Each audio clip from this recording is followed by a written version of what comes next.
Pakistan has a rich and historical culture of falconry.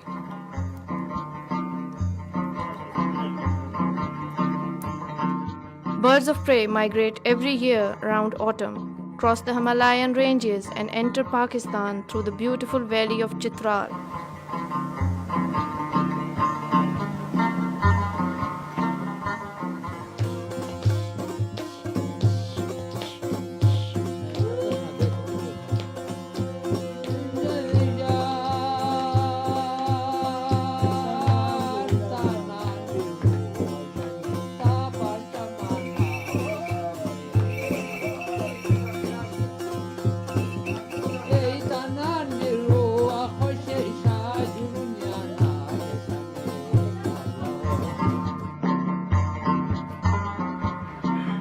It is one of the famous family heritages learned through and passed on from one generation to the next.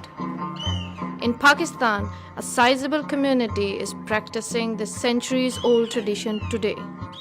The most favorable season which makes the Pakistan falconry sustainable usually is around October to February. The Passage goshawk is the most famous bird of prey, and it has always been preferred for hunting in the region.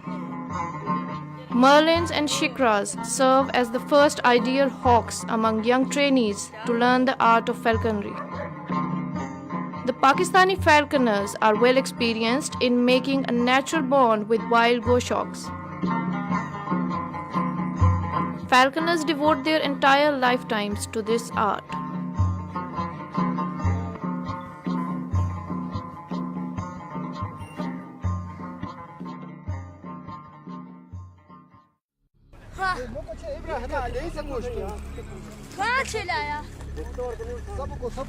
A small underground chamber is prepared with a sky hole covered with leaves and branches. This is called eucrage. A partridge, known locally as chakor, is left on the roof. Its legs are tied with a rope and the other end of the rope is in trapper's hands, who is hiding in the chamber. He keeps waiting until a goshawk makes an appearance and attacks the chakor.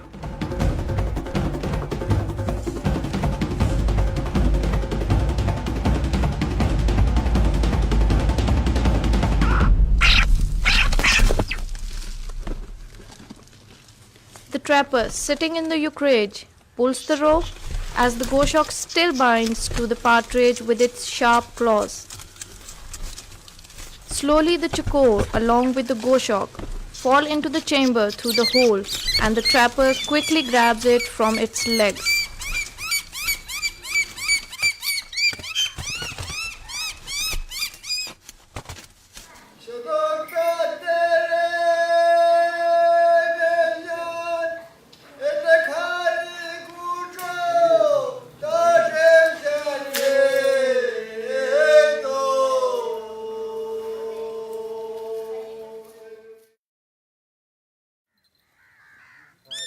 There are two specific ways to start with new goshawk.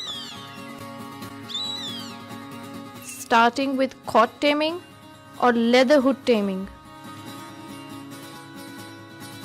Before the taming session, the new bird is equipped with bells, fixed jesses, and a leash. Goshawk wings are covered with gaddi made of cloth. This gaddi is prepared in a particular pattern which requires an expert hand for cutting and design.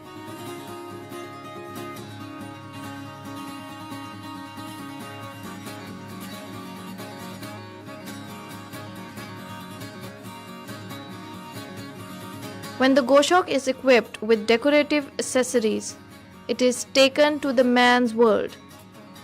The falconer has placed the hawk on a traditional bed in a busy market street at dawn.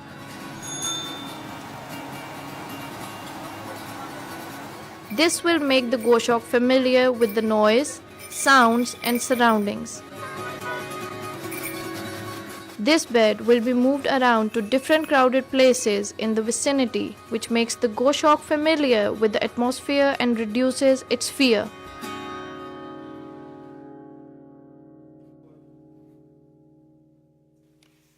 A specially made hood made of leather is placed over the head of the hawk. This hood has no eye holes for the hawk to see around.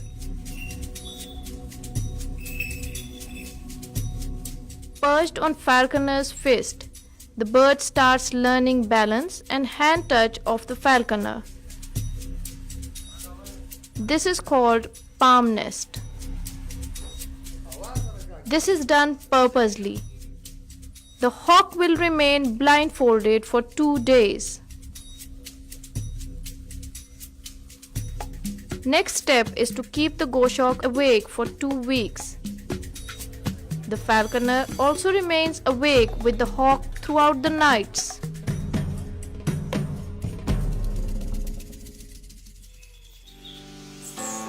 The goshawk is fed with pigeon meat every morning and evening.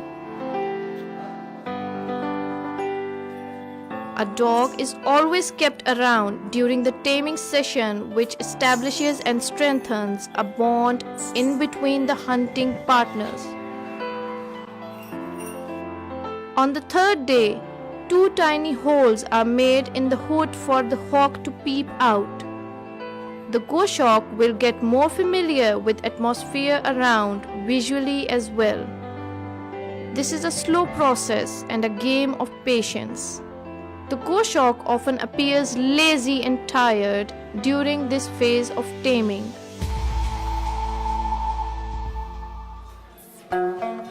Meanwhile, the goshawk on bed with Gaddi has become more confident and familiar with surroundings.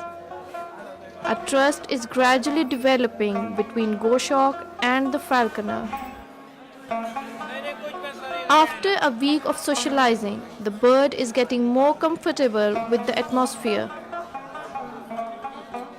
A live but captive prey is often offered to the hawk from time to time, which increases its courage, confidence, and trust with the falconer. In 2nd week of socializing, the hawk is still kept awake.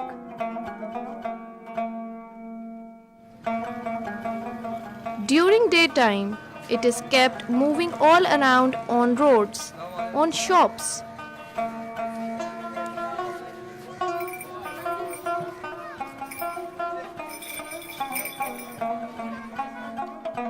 Falconers have a strong relation with each other.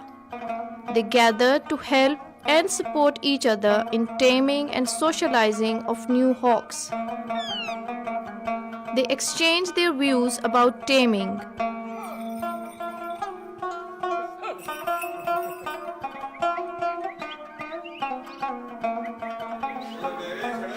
Days and nights are spent in helping and advising each other. Especially the night sessions are very interesting and joyful. Chit-chat, tea and green tea is enjoyed. Washed, deep-blooded meat is an appropriate food for the hawk to keep it under flying weight.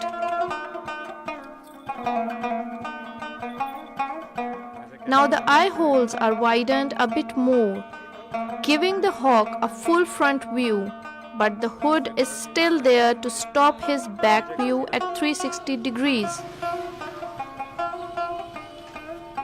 Soon, the leather hood is also removed in a very busy and crowded place. Hawk seems calm and appear to have accepted the surroundings.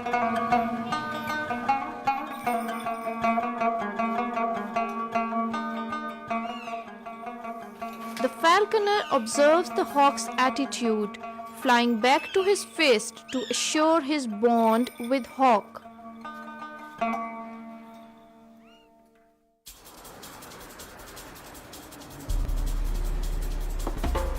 In the 3rd week, the goshawks are taken in the hunting fields. The hawk is ready to chase the game birds. Falconers know the hunting grounds. Dog flushes the partridge and falconer throws the hawk for a chase. Goshawk flies after prey.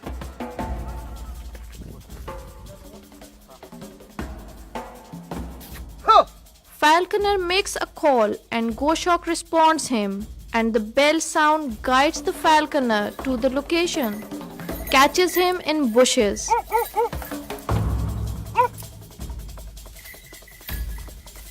The falconer never goes to Goshawk abruptly and from his backside. Rather, he makes a typical call on every step. Goshawk responds each time. Now the falconers and hawks don't stop. Hunting sessions are planned on different hunting grounds, staying and wandering in woods, and chasing large groups of prey along with dog and the hawk is fun, thrill, and a satisfaction. During this process of training and hunting, the goshawk needs special care and herbal treatment. Sometimes the bird gets tired and its muscles become weak, and the falconer will give him a massage with hot sand wrapped in a wet cloth. They molt their birds with great expertise. Temperature-controlled mud rooms are built with proper traditional perch. Herbal medication is used for molting.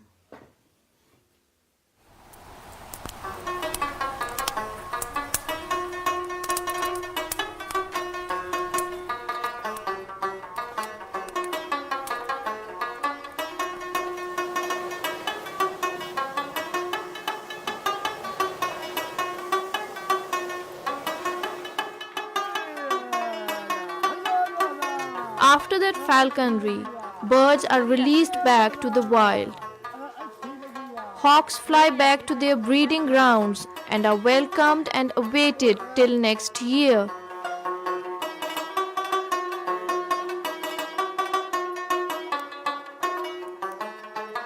Some extraordinary birds are kept for molt and are handled with special care so as to make them fly in the next season.